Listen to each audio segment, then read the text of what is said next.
Time nada competitivo. Que falta de vergonha na cara do time do Flamengo ontem. Não foi uma partida ruim, foi uma partida tenebrosa. Ele deu soco, ele bateu. Você vai ser mais cobrado, sim. Quer dizer, o que esse cara tem na cabeça? Foi um jogo horroroso do Flamengo. Né? Os jogadores dele não sabiam, ou então esqueceram. Ele deu soco, ele bateu. Os jogadores têm que acordar. Tudo estava errado ontem. É uma informação ridícula. Pegada ridícula, especialmente a Bragança Paulista, que já... No vestiário do Flamengo acontecendo uma bizarrice dessa. Foi uma partida péssima do Flamengo. A declaração é vergonhosa pro Flamengo.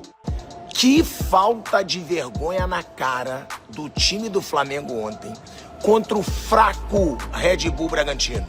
É bom deixar isso claro. O Red Bull Bragantino, antes de pegar o Flamengo, estava em 15º lugar, pertíssimo da zona de rebaixamento, numa fase péssima.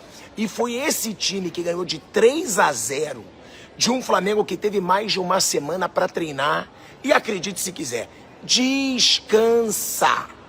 Se esse time do Flamengo descansado jogou a nhaca que jogou ontem, a preguiça que jogou ontem, pra mim só pode ser uma coisa: soberba e displicência, que é um problema que volta e meia retorna pra esse time do Flamengo e tem que ser falado. Não dá. E outra coisa, o treinador também tem que ser criticado, porque um treinador ter mais de uma semana para treinar o time do Flamengo, como o Leonardo Jardim teve, pro time do Flamengo jogar o futebol de bosta que jogou ontem contra o Red Bull Bragantino, tem alguma coisa errada. E tem que ser falado. Ah, mas você também já criticou todos os treinadores? Já. Sempre que o Flamengo for uma vergonha, um vexame como foi ontem, tem que ser criticado. Porque com o elenco que tem, com um time fraco do Red Bull Bragantino, com todo respeito ao Red Bull Bragantino, gente, mas o time do Red Bull Bragantino tá mal, tá numa fase ruim e dá de 3-0 no Flamengo. 3-0 com um futebolzinho mequetrefe que mostrou. Isso tem que ser falado, isso tem que ser cobrado. Sabe por quê? Porque o Palmeiras fez a parte dele. Palmeiras, só tá distanciando, só tá se isolando. Por quê? Porque leva o campeonato a sério desde o começo. Ao contrário do Flamengo, que muitas vezes se acomoda, muitas vezes fica correndo na barriga e que tem que ser falado.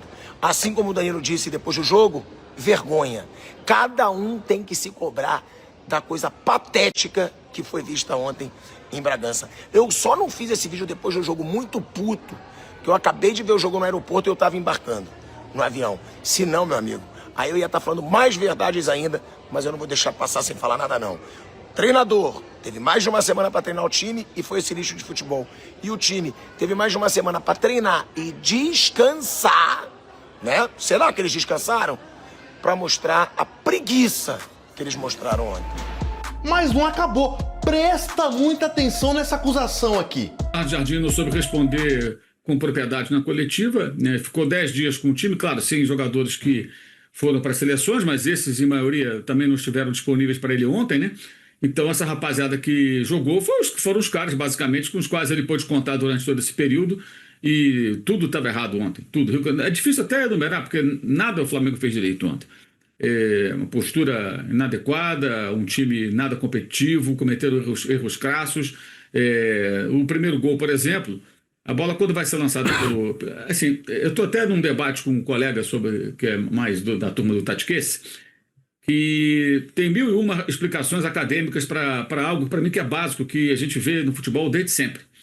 Que é quando o jogador percebe que todos seus companheiros estão à frente do atacante adversário, ele dá um passo à frente e coloca o sujeito em impedimento, mesmo que não seja esse o plano. Não estou aqui a defender uma linha de impedimento naquele cenário, mas se você percebe, opa, peraí, o cara está na frente, eu sou o cara que estou dando condição, a bola vai ser lançada, antes do lançamento eu já me projeto. Isso é inteligência de jogo, é o básico. E o Ayrton Lucas, que é um jogador com muitas limitações, aliás, o senhor José Boto não procura um outro lateral e negociou o Vinha também, que não vinha bem, né?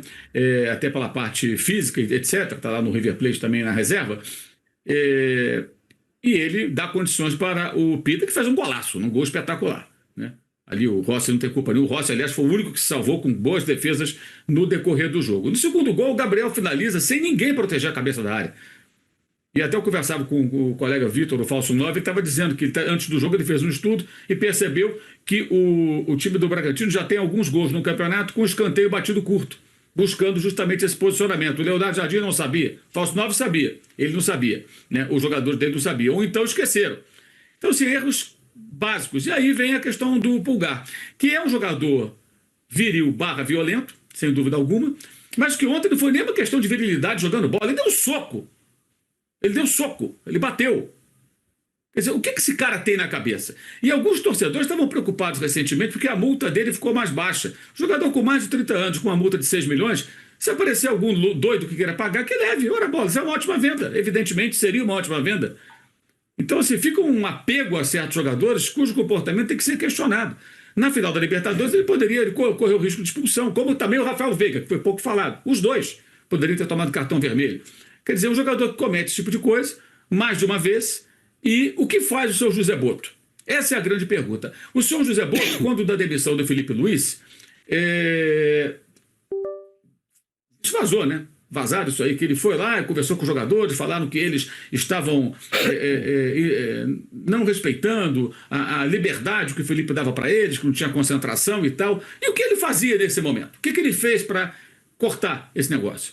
E agora, o que ele vai fazer com relação a esse atleta que colocou o time, decretou a derrota? Porque era o começo do segundo tempo, 3 minutos, 11 contra 11, se você consegue fazer um gol, volta para o jogo. Nesse cenário, gente, um ponto vale muito, como foi contra o Corinthians. De novo, com o jogador expulso ali injustamente. Mas dessa vez, expulsão mais do que justa, por uma inconsequência de um jogador que foi extremamente irresponsável e que não pode ficar em branco isso, não pode ficar. Hoje, pelo que eu apurei, o presidente do clube vai no CT, vejamos se vai ter algum tipo de conversa com os jogadores. 2 atletas, eu acho que são muito importantes nesse contexto para mudar esse cenário, e eles manifestaram a sua indignação depois do jogo. O Jorginho e principalmente o Danilo, que estava bem pé da vida, né? Eu acho que esses caras são caras que podem fazer o bem ali, porque para eles é novidade, né? Essa flamengada ridícula, especialmente para a Bragança Paulista, que já aconteceu outras vezes, em 23, o São Paulo era o técnico, foi 4-0. E aí eu vou dizer, a partida do Flamengo, ela não foi ruim. Não foi uma partida ruim. Foi uma partida tenebrosa. Foi uma partida ridícula. Foi uma partida horrorosa. Um time que não se achava em campo. Um time, eu percebi isso no jogo contra o Corinthians e hoje eu prestei mais atenção, principalmente no segundo tempo. O Flamengo pegava a bola e não sabia o que fazer com a bola. Contra o Corinthians, isso estava muito claro. O Corinthians dava a bola para o Flamengo jogar e o Flamengo não sabia o que fazer com a bola. Hoje, a mesma coisa. É claro que a análise do segundo tempo tem que ser diferente da análise do primeiro tempo, porque com 4 minutos o Pulgar foi lá, meteu a mão na cara do jogador do Bragantino, tomou o cartão vermelho e foi expulso. Mas o jogo como todo, a partida como todo, foi um jogo tenebroso do Flamengo, foi um jogo horroroso do Flamengo, foi uma partida péssima do Flamengo. Agora eu vou dizer, domingo a gente pega o Santos no Maracanã, e na quarta-feira que vem a gente pega o Cusco, na altitude de Cusco, no Peru. Tem que acordar, tem que acordar. Felipe Luiz já foi embora, já trocou o técnico, já mudou tudo. Tem o time, os jogadores, tem que acordar. A temporada já começou. 2025 ficou em 2025. Nós já estamos em 2026, então vamos acordar. Como dizia minha mãe quando eu era criança, acorda pra cuspir. E aí, nação, cara, postura pra lá de ridícula do Flamengo. Falei isso no outro vídeo aqui, volto a repetir. Uma equipe tão grande como o Flamengo não pode ter uma postura como essa. O Leonardo Jardim, que foi elogiado em algumas partidas, que melhorou a equipe do Flamengo, teve uma postura completamente ridícula, que eu não vi o Felipe Luiz tendo. Felipe Luiz jogava mal muitos jogos, principalmente esse ano, não conseguiu se encontrar, é bem verdade. Agora, ser humilhado? Aí também não, pô. O Flamengo não foi humilhado nenhuma vez com o Felipe Luiz, pelo menos não que eu me lembre. O Felipe Luiz, ele tinha suas limitações, é bem verdade, mas ele não perdia o controle da equipe como alguns treinadores anteriormente no Flamengo acabavam perdendo. Então, cara, é pra ligar o sinal de alerta sim. Sei que muito flamenguista vai ficar bravo, vai achar que é exagero, porque tem muita gente otimista e querendo que a equipe vença, tá tudo certo, tá tudo normal. Agora, o que pra mim não é normal é você tomar um vareio de bola do Red Bull e perder por 3-0. É vergonhosa a atitude, eu concordo com muitos jogadores do Flamengo que falaram sobre isso. E o Leonardo Jardim tem culpa sim, cara. Você não pode ter um elenco como o Flamengo tem, uma máquina. É um baita de uma equipe com um baita elenco e sofrer tanto como sofreu no jogo contra o Red Bull. Por isso que eu falo que liga o sinal de alerta, rapaziada. E é muito em função do Leonardo Jardim. Se você tem uma insegurança ou se você não consegue ter um padrão de jogo sem ser no Maracanã, pô, você tem muitas, mas muitas alternativas para tentar fazer com que a equipe seja mais competitiva. Ele não conseguiu fazer isso. Então vale ficar ligado, porque assim, se o Flamengo começar a sofrer em mais partidas, liga o sinal de alerta sim. Mas bora botar fogo na discussão. Agora eu quero saber da tua visão aqui, ó, através dos comentários embaixo desse vídeo. Mas antes de você opinar, inscreva-se no nosso canal e bora encher esse vídeo de like. Valeu, até a próxima!